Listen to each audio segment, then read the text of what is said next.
Tuhan, pada tahun ini saudara yang kasih, kita mendapatkan tema yaitu hanya dekat Allah saja aku tenang. Lanjutannya dikatakan di situ, daripadanya lah keselamatanku. Ya, ini telah kita dengarkan bersama-sama pada waktu Natal kemarin tanggal 26.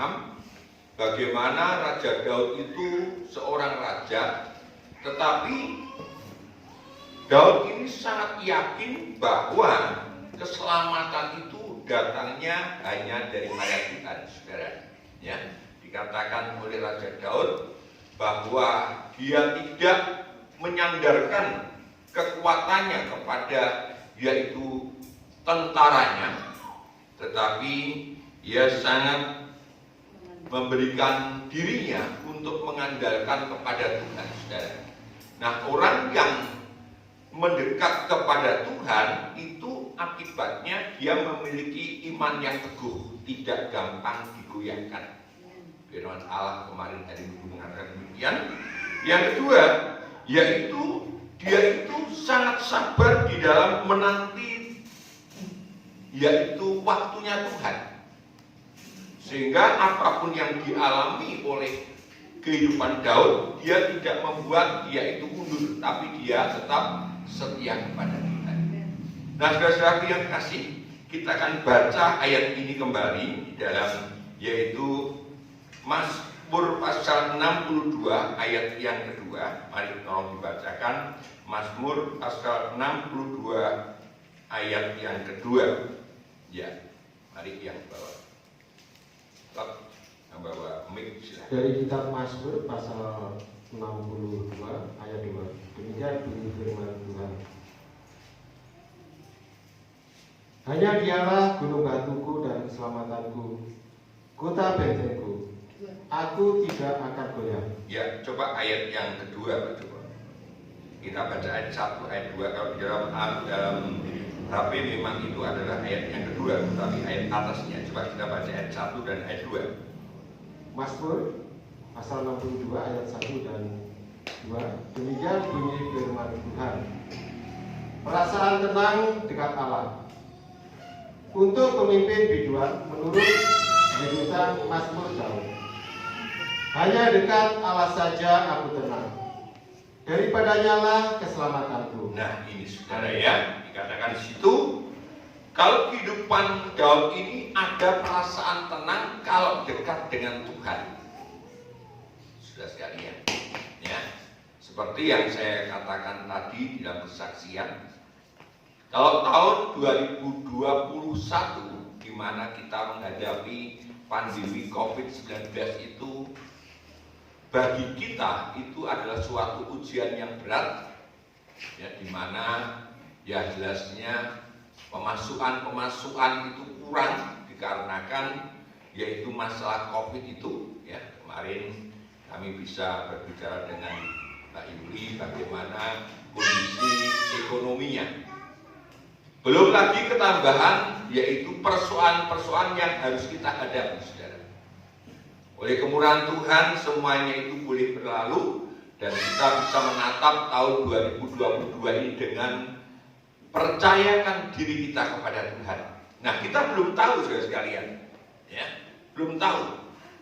Bahkan firman Allah katakan satu depan di depan kita itu tidak tahu apa yang akan terjadi.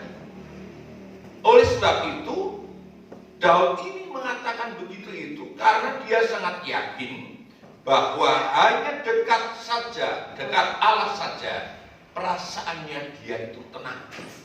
Saudara, perasaan ini bisa mempengaruhi seluruh organ tubuh kita. Kalau perasaan saudara sekalian gelisah, maka perputaran di dalam atau mungkin disebutkan metabolisme tubuh kita akan mengalami satu gangguan, saudara. Pikiran kita, kalau pikiran kita tidak tenang. Mazmur Daud. Tuhan adalah gembalaku, takkan kekurangan aku. Ia memberikan aku di padang yang berumput hijau. Ia membimbing aku ke air yang tenang. Ia menyegarkan jiwaku. Ia menuntun aku di jalan yang benar oleh karena namanya. Sekalipun aku berjalan dalam lembah kekelaman, aku tidak takut bahaya, sebab Engkau bersertaku, gadamu dan tongkatmu, itulah yang menghibur aku. Engkau menyediakan hidangan bagiku di hadapan lawanku. Engkau mengurapi kepalaku dengan minyak, pialaku penuh melimpah. Kebajikan dan kemurahan belaka akan mengikuti aku seumur hidupku, dan aku akan diam dalam rumah Tuhan sepanjang masa. Nah, ini saudara. Jadi perasaan Daud untuk bisa tenang itu, dia katakan dia seperti seekor domba yang selalu dekat gembala. Saudara, karena memang domba itu tidak bisa berbuat apa-apa, saudara. Gembala itu adalah dia sanggup memperhatikan domba-dombanya. Saudara, di dalam firman Allah disebutkan begitu rupa bagaimana tanggung jawabnya seorang gembala kepada dombanya, dan bagaimana pengharapan domba itu kepada gembalanya. Jadi kedekatan Daud dengan Tuhan itu dikatakan seperti itu.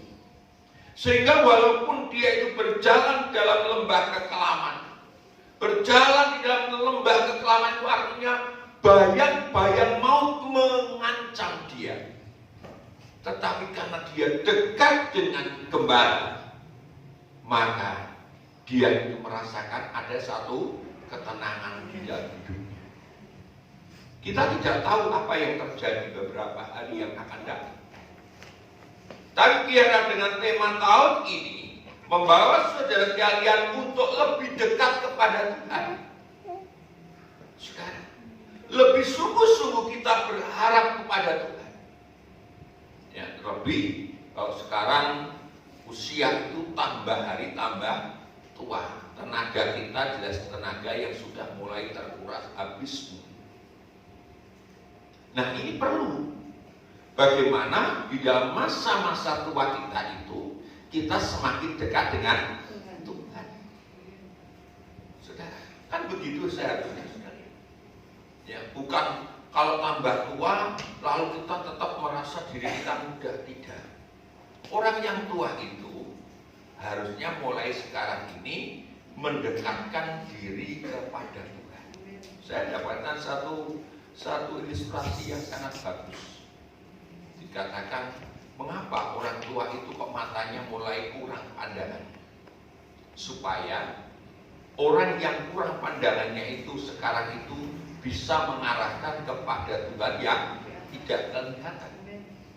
Dia mengurangi, yaitu pandangan-pandangan kepada dunia. Mengapa orang yang tua itu kok banyak sekali yaitu kurang mendengar? Karena mungkin sudah ada hal-hal yang tidak baik.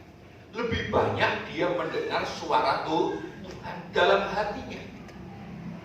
Nah, ini perlu satu pendekatan, saudara. Ya.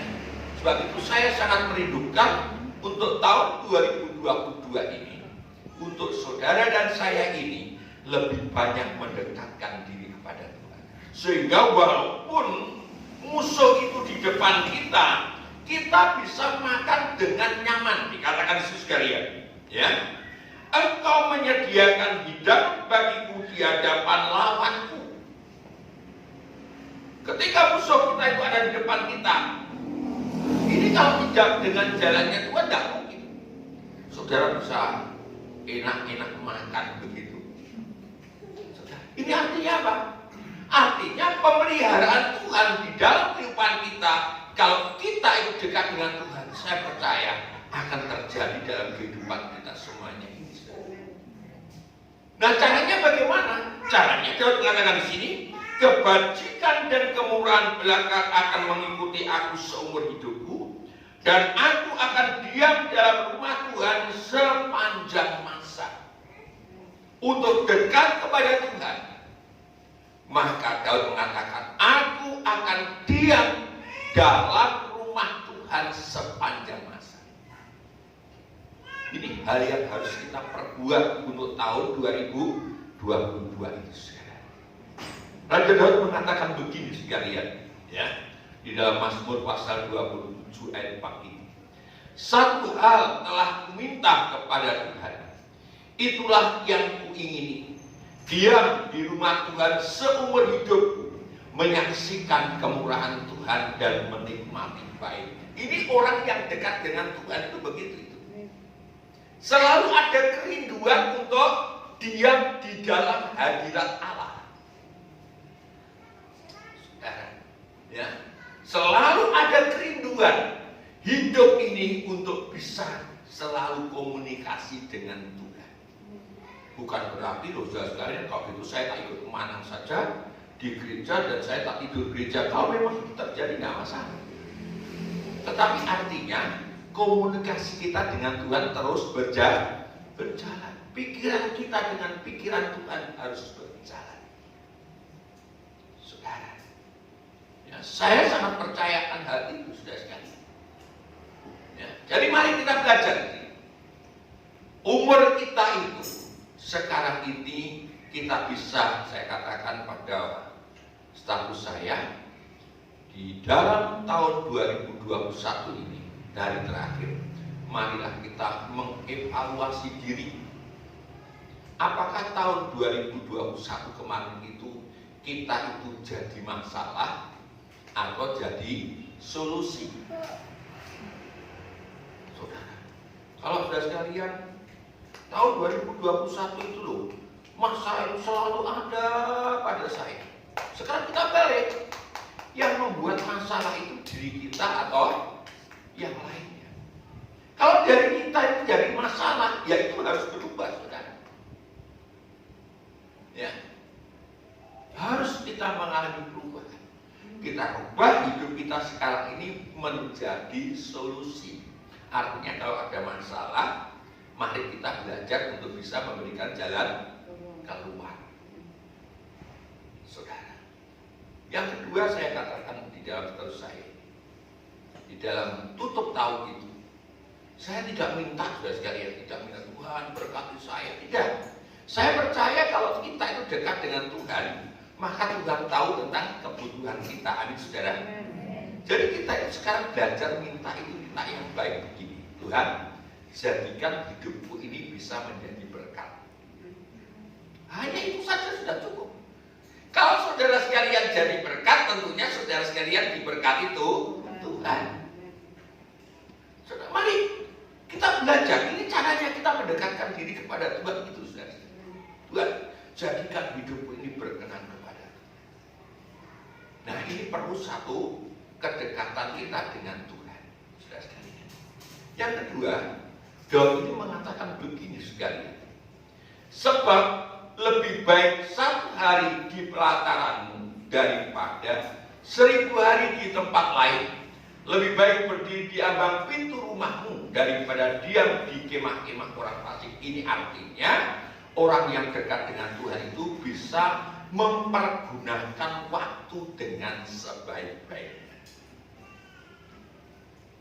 Saudara, waktu yang saudara sekalian peroleh daripada Tuhan, itu mari kita belajar pergunakan sebaik-baiknya supaya hubungan kita dekat dengan Tuhan. Terus sekali, wah, naik terus punya. Ya ini firman Allah katakan begini ini. Daripada kita itu nonggo, lebih baik kita itu datang ke hadirat Tuhan. Daripada kita berbicara yang tidak bagus, maka kita perlu datang ke hadirat Tuhan. Nah, orang-orang yang dekat dengan Tuhan itu memiliki yaitu bukti-bukti atau memiliki watak-watak yang luar biasa. Saudara, ya, saya singkat saja ini sekalian waktunya ini ya. Yang penting bagaimana saudara sekalian ramesi firman Allah ini, dan saya ingin saudara sekalian dekat dengan Tuhan. Dan caranya kita dekat Tuhan itu demikian ini, yaitu kita rindu kepada Tuhan. Kalau orang itu saudara sekalian, orang pacaran kan begitu. Saya pengen dekat dengan dia, yaitu tentunya kita apelin. Kita pengen supaya kita dekat dengan dia, artinya kita rindu supaya kita ketemu. Yang kedua, kita banyak waktu-waktu kita itu kita perbanyak untuk bisa bersama-sama dengan Dia. Saudara. Nah, orang yang dekat dengan Tuhan, saudara sekalian, mempunyai ciri yang demikian ini. Yang pertama, saudara sekalian, dikatakan atau kita baca ini sekalian di dalam 2 Samuel pasal 6. 2 Samuel pasal yang ke-6. Ini hal yang sangat indah sekalian.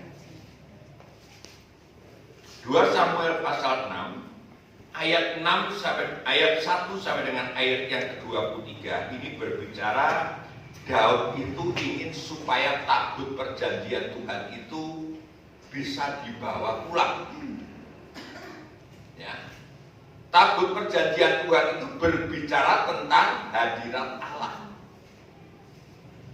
Kalau kita baca ayat 1 sampai dengan ayat yang ke-6 sampai dengan ayat yang ke-7 sampai dengan ayat yang ke-8 itu berbicara Daud itu salah di dalam membawa tabut perjanjian. Sehingga dikatakan di situ Usa itu mati, saudara.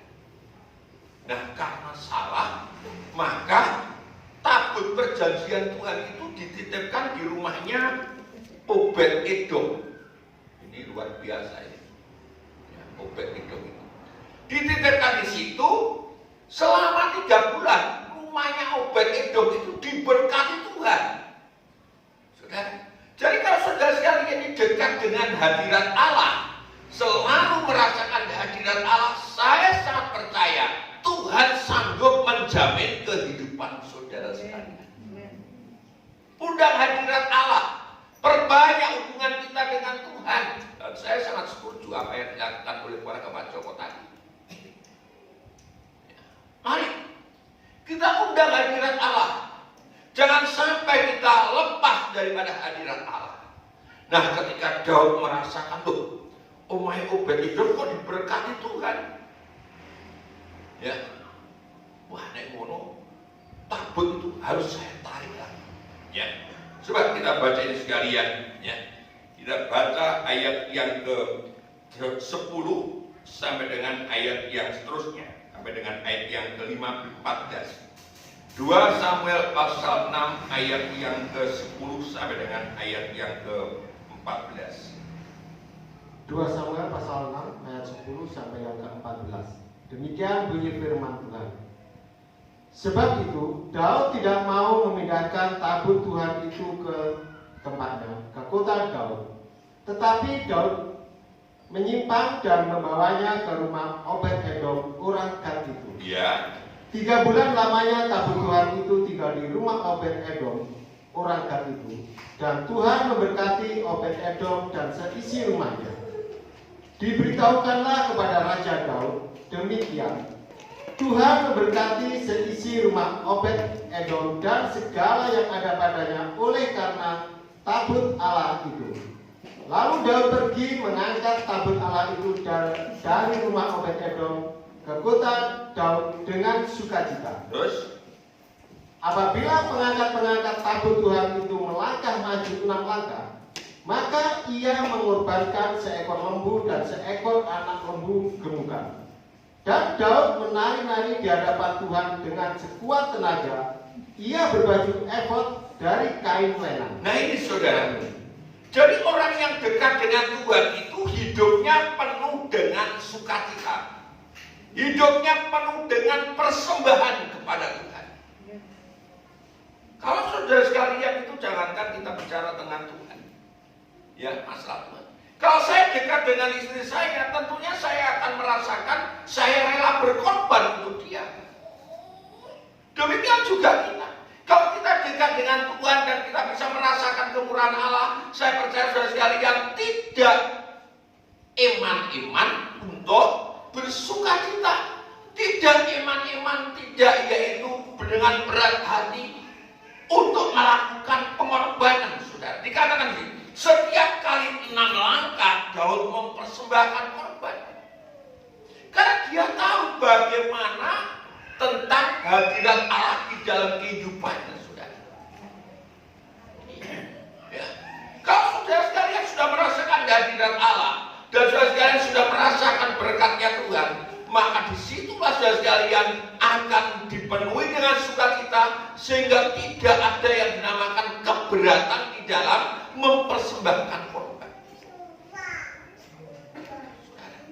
Kadang-kadang kita kurang tahu, ya, persoalan-persoalan yang saudara hadapi. Kalau saudara sekalian tidak percaya kepada Tuhan, tidak dekat dengan Tuhan, maka persoalan akan membuat saudara dan saya mundur. Tetapi Daud tidak. Ya. Walaupun dikatakan ayat atasnya, Daud menjadi marah. Saudara, ketika kita mendapatkan satu persoalan, ketika kita mendapatkan satu pencobaan, seringkali pertama karena kita tidak tahu bahwa itu kesalahan kita, kita seringkali menggerutu kepada Tuhan. Saudara, apa yang dikatakan Pak Sito seperti bangsa Israel itu terjadi. Tetapi ketika kita tahu, oh caranya Tuhan supaya inilah, maka persoalan yang saudara hadapi itu justru membuat saudara dan saya untuk berlaku benar di hadapan Tuhan. Kalau pikiran kita benar, saudara sekalian, jadi sikap orang yang dekat dengan Tuhan itu hidupnya dipenuhi sukacita walaupun menghadapi bermacam-macam persoalan. Seperti Daud tadi katakan, aku berjalan dalam lembah-lembah bayang-bayang kecelakaan. Saudara sekalian, yang kedua, saudara sekalian, sikap orang yang yaitu dekat dengan Tuhan. Orang itu penuh dengan yaitu kasih. Nah, ini perlu saudara sekalian ketahui. Kalau saya, saudara sekalian, kumpul dengan orang-orang yang nakal, kira-kira saya ini makin lama makin baik atau makin nakal, saudara sekalian? Makin nakal. Ya. Tetapi kalau saya kumpul dengan orang-orang yang baik, yang semula saya nakal, bisa semakin hari mungkin akan semakin berubah menjadi baik. Nah, kalau saudara sekalian ini dekat dengan Tuhan, kira-kira ketularan wataknya Tuhan atau tidak? Iya toh? Otomatis sebenarnya. Ini perlu kita. Ya. Jadi kalau saya selalu bergaul dengan Tuhan, saya percaya kita ini bisa merasakan kasihnya Tuhan. Karena firman Allah katakan di dalam 1 Korintus pasal 15, 1 Korintus pasal yang ke-15, 1 Korintus pasal yang ke-15, ayat 32 dan ayat yang ke-33, 1 Korintus pasal yang ke-15, ayat yang ke-32, 33. Dari 1 Korintus pasal 15 ayat 32 sampai 33. Demikian bunyi firman Tuhan. Janganlah kamu sesat. Pergaulan yang buruk merusakkan kebiasaan yang baik. Sadarlah kembali sebaik-baiknya dan jangan berbuat dosa lagi. Ada di antara kamu yang tidak mengenal Allah. Hal ini kukatakan supaya kamu merasa malu. Iya, terima kasih. Ya, kalau 32 tadi di atasnya itu, kalau hanya berdasarkan pertimbangan manusia, memang di dalam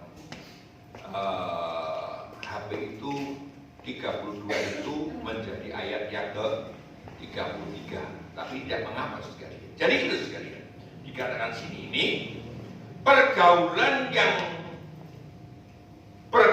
yang buruk merusakkan kebiasaan yang baik. Saya balik sekarang. Kalau saudara sekalian selalu dekat dengan Tuhan, selalu bergaul dengan Tuhan, saya percaya saudara sekalian tentunya akan ketularan sifatnya Tuhan, dan sifatnya Tuhan adalah kasih. Maka di sini dikatakan Daud itu mempunyai kesempatan untuk membunuh Saul, saudara. Ya, Daud ini mempunyai kesempatan untuk membunuh musuh besarnya. Tetapi Daud mengatakan begitu itu. Lalu berkata ia kepada orang-orangnya, dijauhkan Tuhanlah kiranya daripadaku untuk melakukan hal yang demikian kepada Tuanku, kepada orang yang diurapi Tuhan, yakni menjamah dia, sebab dialah orang yang diurapi Tuhan. Jadi Daud itu sangat memiliki sifat yang namanya kasih. Kalau saudara sekalian dekat dengan Tuhan, saya percaya kita akan ketularan tentang kasihnya Tuhan. Amin. Dan firman Allah katakan kasihnya Tuhan itu adalah kasih yang sempurna. Yang dikatakan kasih yang sempurna itu adalah mengasihi orang-orang yang membenci kita dan mendoakan mereka.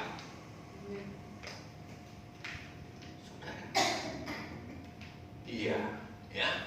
Dan yang ketiga, saudara sekalian, Daud ini berkata seperti itu, seperti ini sekalian, ya. Coba kita lihat di dalam 2 Samuel pasal 16. 2 Samuel pasal yang ke-16.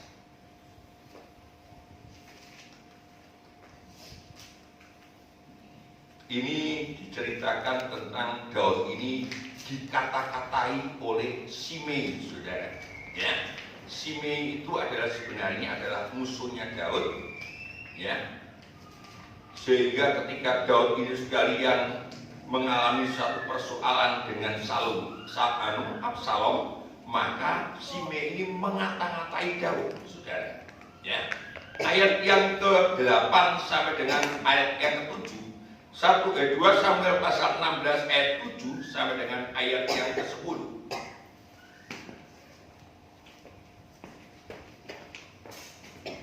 Dari kitab 2 Samuel pasal 16 ayat 7 sampai yang ke-10. Demikian bunyi firman Tuhan. Beginilah perkataan Shimei pada waktu ia mengutuk. Enyahlah, enyahlah, engkau penumpah darah, orang Dursila. Tuhan telah membalas kepadamu segala darah keluarga Saul yang engkau gantikan menjadi raja. Tuhan telah menyerahkan kedudukan raja kepada anakmu Absalom. Sesungguhnya engkau sekarang dirundung malam karena engkau seorang penumpah darah. Lalu berkatalah Abisai anak Zerunya kepada raja, mengapa anjing mati ini mengutuki tuanku raja? Izinkanlah aku menyeberang dan memenggal kepalanya. Tetapi kata raja, apakah urusanku dengan kamu, hai anak-anak Zerunya? Biarlah ia mengutuk. Sebab apabila Tuhan berfirman kepadanya, kutukilah Daud, siapakah yang akan bertanya, mengapa engkau berbuat demikian? Nah, ini saudara perhatikan, ya. Ini soal yaitu kerendahan hati. Jadi orang yang dekat dengan Tuhan itu, saudara, itu ada 3 yang saya dapatkan untuk tahun ini. Yang pertama, dia akan merasakan bagaimana kedekatan dengan Tuhan itu disertai dengan kerinduan untuk tetap setia kepada Tuhan. Hidupnya akan diliputi dengan sukacita. Hidupnya akan dipenuhi dengan kerelaan hati untuk berkorban. Yang kedua, orang yang dekat dengan Tuhan itu adalah dibuktikan dengan hidupnya penuh dengan kasih. Dan yang ketiga, orang yang dekat dengan Tuhan itu selalu ditekankan soal kerendahan hati. Wes.